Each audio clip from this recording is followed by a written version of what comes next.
Welcome, Milano family, to the next edition of the Milano Cooking Show. And today we're doing something really, really special. My husband, who is from Israel, has been craving the Sfenj. I know it's wrong. I know I'm saying it's wrong. It's okay. So we made it.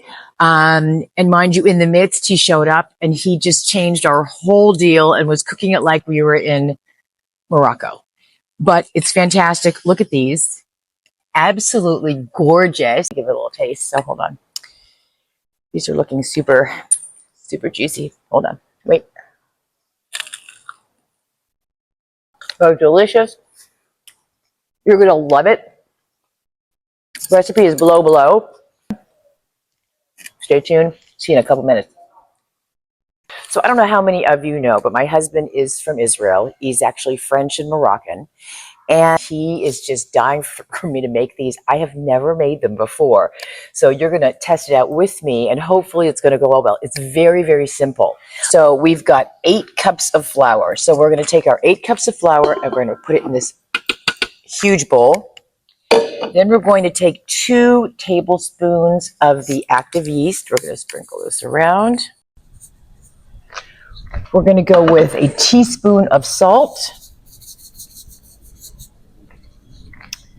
And then I have 3 cups of water here, and we're going to start off using about 2.5. All right, so I'm going to mix this up a little bit, and it's supposed to get really, really sticky. With spatula here, really dry.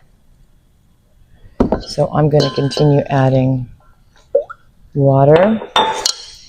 And I'm soon, once it gets to the doughy stage, I will use my hands.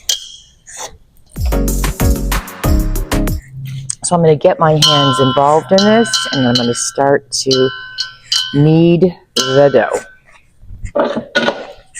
And you really have to get into it. We're supposed to knead for at least, I would say, 6 minutes. We have our dough. Let's look at this, take a little close-up. I kneaded it, did not add anything else.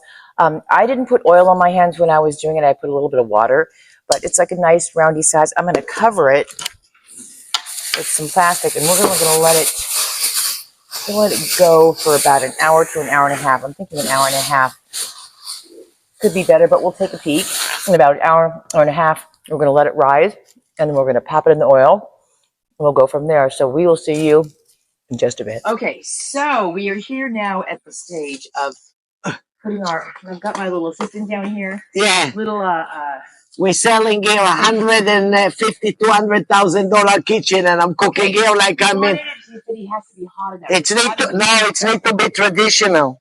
Traditional, it's got to be at 300 around. So what you do is you take them, put it in a ball, poke a hole in the middle, stretch it a titch, okay, and it's got to be hot enough.